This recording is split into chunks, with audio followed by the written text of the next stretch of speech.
私はトップスター。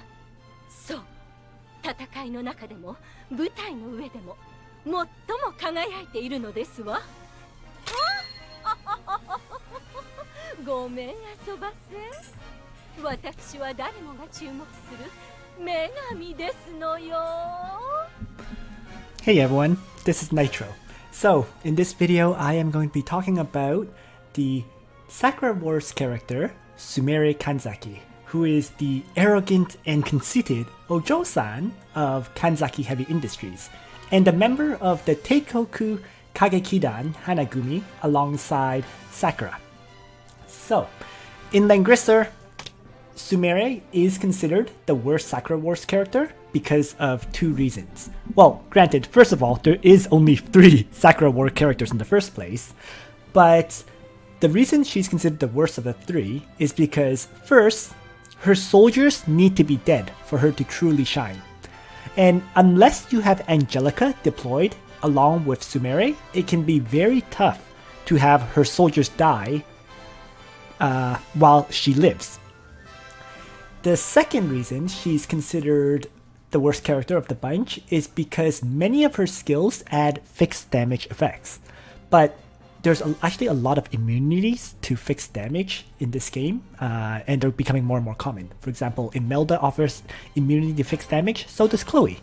So because of these effects, her fixed damage basically is negligible as a result. Now, without her soldiers dead, Sumire is pretty much just another AoE attacking tank who can revive. So in a lot of ways, Sumire is very similar to Estelle, right? Estelle is another tank who can do a lot of AoE damage, although Estelle can't revive, but she can heal up to full hit points. So there's that slight difference. Estelle, heals up to full hit points with her skill. Sumire gets that revivals effect. But regardless, neither of them is really considered a top tier tank as a result.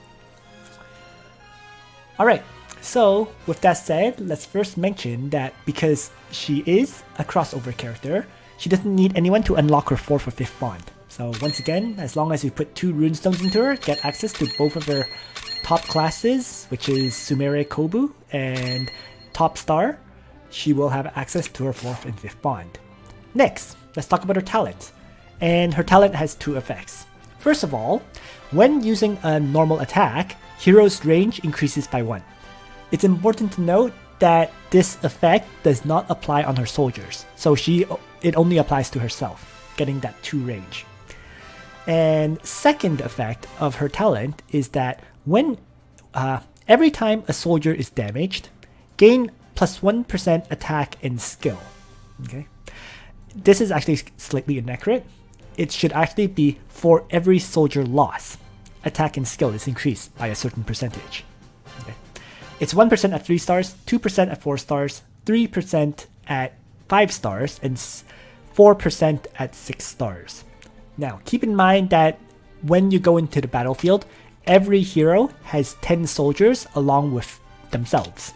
So if all 10 of Sumire's soldiers are dead, and she's at 6 stars, you're looking at 4 times 10%, which means 40% attack increase and 40% skill increase, which can be very terrifying. So clearly, because of this second effect, to use Sumire, you're going to need her at truly 6 stars for her to truly shine. Now, let's talk about her best class then. So she has access to, once again, just like she has access to a cavalry class with a steampunk mecha unit, and her regular class herself is a lancer class. Right? Generally speaking, her best class is considered to be her cavalry class, Sumire Kobu, because first it has 4 mobility, and second, apparently the class effect is that first they can move only 4 blocks rather than 5, but the class can ignore most terrain factors, like she has no problem moving through forest terrain. Although I think she does get stuck on, I don't think she has any problems moving through mountains either. Although I do think she does get stuck on water, and I'm not sure if she gets stuck on like city wall tiles and so on. But nonetheless, the ability to ignore terrain as a cavalry leader is pretty useful. The problem, of course, is that I'm not sure this effect carries over to the soldiers, right? So while she herself may be immune to the terrain effects, the soldiers, if you're using cavalry soldiers, for example, are not, which may cause issues. So, but yes, nonetheless, her best class definitely should generally be considered to be her cavalry class. Next, let's talk about her skill combos.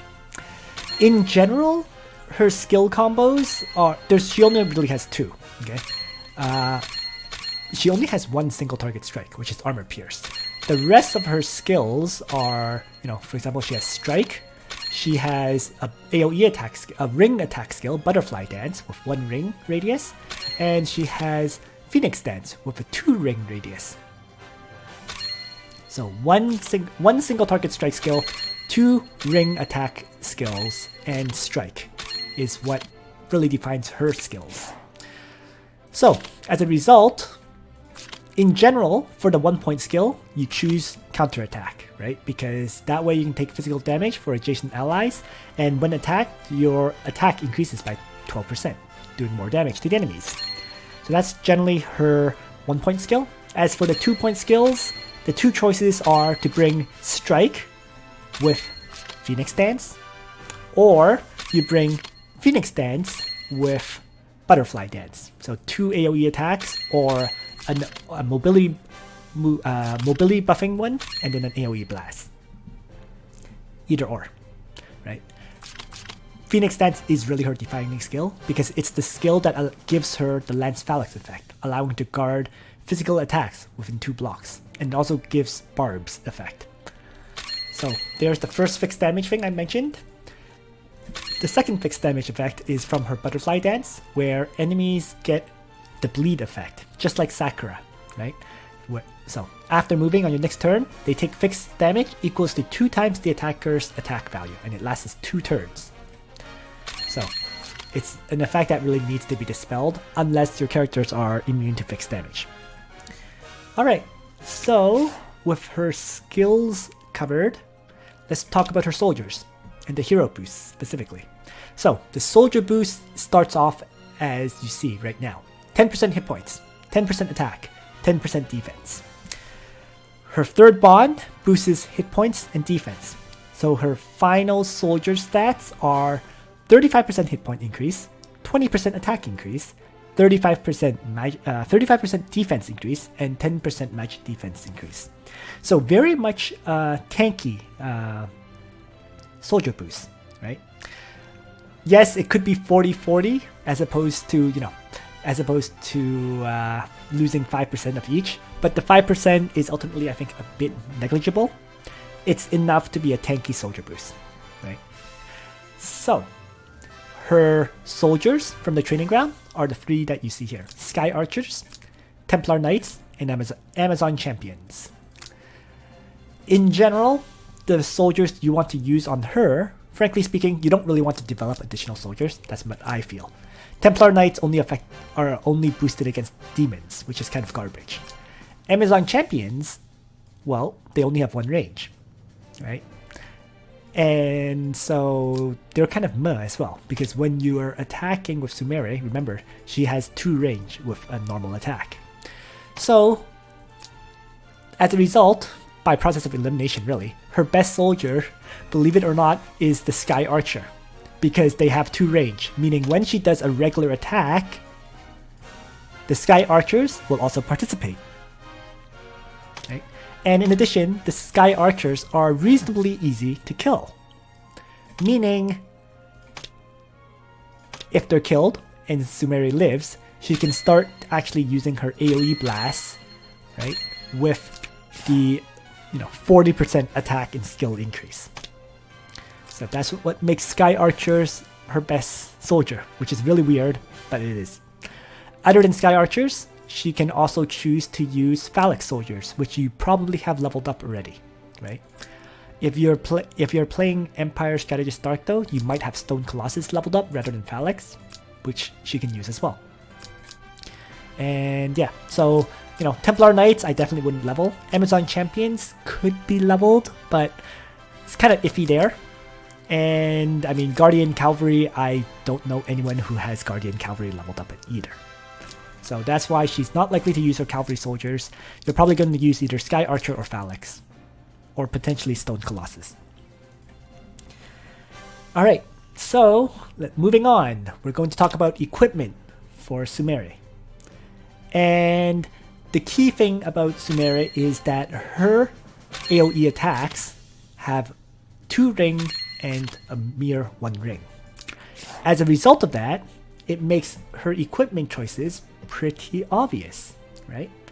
As a cavalry class, give me a moment to bring up the Google spreadsheet by Black Cat. Here we go. So, as a cavalry class, you can use swords, meaning her best weapon is probably the Kernviter or Balanced Blade. Because once again, AoE skill effective range increased by 1. That means her ultimate skill, Phoenix Dance, ends up having 3 ring radius, and then her other attack will have, sorry, I might have mixed up names there. Sorry, her Phoenix Dance, her ultimate skill, has a 3 ring radius, and her Butterfly Dance, which is her 1 ring skill, ends up having a 2 ring radius. So it's actually because of the available weapons, right? Because of Balanced Blade, that makes her cavalry class her best class. Next, let's talk about armors for her. Now, because Sumire is about having her soldiers die, you're going to actually want to give her carbon fiber armor as her armor. Because when unit hit points is below 50%, attack and skill increases by 8%. So if her soldiers are dead, right, you're going to get the 40% stat increase from the soldiers and another 8% attack and skill increase from the carbon fiber armor. Helmet, exact same. Carbon fiber helmet for the additional attack and skill increase as well. So assuming she's 6 stars and all her soldiers are dead, you're looking at 56% attack and skill increase between the armor and helmet together. And then last but not least would be her accessory, right? And because Sumire ultimately is a tank, her best accessory does remain Overlord's Badge, simply because it can grant the immunity to defense and magic defense reduction, attack and int reduction, and most importantly, mobility reduction, allowing her to definitely tank hits. So if you don't have an Overlord's Badge, I mean, she can certainly run without it. You know, in that case, you just want any kind of plus attack increase accessory. And it has to be one that gives an attack percentage, because you can't, for example, have an Elven Ring, which only increases attack when attacking, right? So you'd want something like Judge's Talisman, or Winged Shin Guards, or Slayer's Emblem. Even Florid's Necklace is possible. Not ideal, but possible, because it does give 5% attack, right? So you can see, you just want the ones that have the plus 8% attack increase, if possible. Alright, so that covers her equipment for her cavalry class. Now, as a Lancer class, I mean, I'm personally not a fan of the Lancer class simply because it reduces her mobility to 3, right? You can use her in her Lancer class, but you would, once again, pretty much need Apex Boots, right? For the +1 mobility, for the attack increase, and the attack percentage increase. But come on, who has so many Apex Boots, right? Bernhard wants one, Elwyn wants one, Sakura wants one, and now Sumire wants one as well. Like, do you really have 4 Apex Boots to give all these characters? So it's hard to use Sumire in her Lancer class as a result, unless you have put that much money into the game to have that many accessories. I don't know. Alright, so moving on then. The last thing to talk about is enchants, and I'm just going to switch back into the game here to talk about the enchant values. First is the enchant type for Sumire, and I'm just going to select someone else. Now, enchants for Sumire is really up to you in a lot of ways. You can choose to use magic, because you'll probably be using AoE blast, and magic will give additional 15% damage per AoE, right? So that's viable. You can choose to use clocks, because clocks gives you the 30% chance to reduce skill cooldown by 5. Meaning, if you have Sumire using 2 AoE skills, she has a pretty good chance to refresh at least one of them to be able to toss out 3 AoEs, right? So Phoenix Dance, Butterfly Dance, then either Phoenix Dance or Butterfly Dance. So that is very viable as well. And you can also choose to give her the Breeze enchant. That is the third enchant that she can use. And Breeze would be good because of the mobility increase, right? One of the things about her is, as usual, getting into range of the enemies, right? So being able to have Breeze, the +2 mobility, can definitely help you get into range, and it can allow you to choose not to run the strike skill when it occurs. So yeah, all 3 are surprisingly viable, and which one you pick is really up to you. If I was forced to choose one between these 3, I'm honestly not sure. This is a very hard choice, right?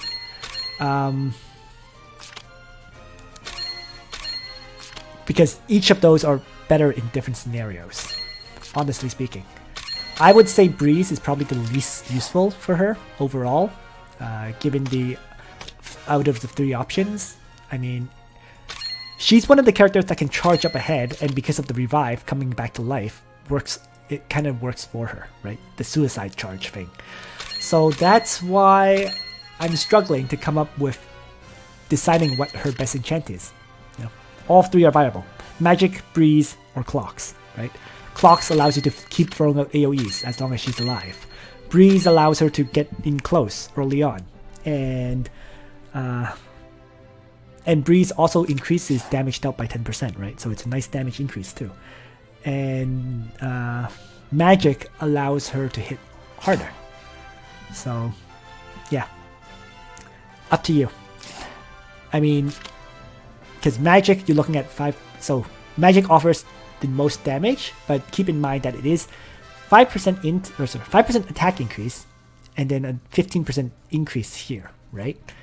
And Breeze, on the other hand, offers, let's see, the same 5% attack or int increase, but damage dealt increases by 10%.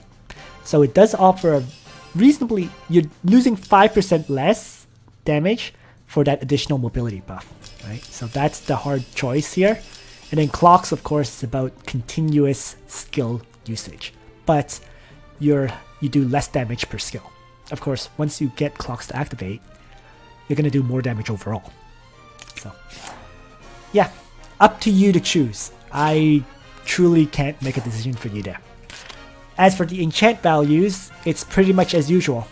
You're going to want on the weapon plus 15% attack, and then a flat attack increase, ideally plus 30. So it would be plus 15% attack, and then plus 30 attack. That would be the absolute ideal, which is almost equivalent to, I think, plus 20% attack increase, if you can get it. Good luck rolling for one though. Your accessory, as usual, ideally would be plus 10% attack with another flat attack increase. Once again, good luck rolling that, just like with the weapon. The armor and the helmet, as usual, you would want hit point increases on both, like 15% hit points, and attack percentage increases, like 5%, and then a third stat of anything, right?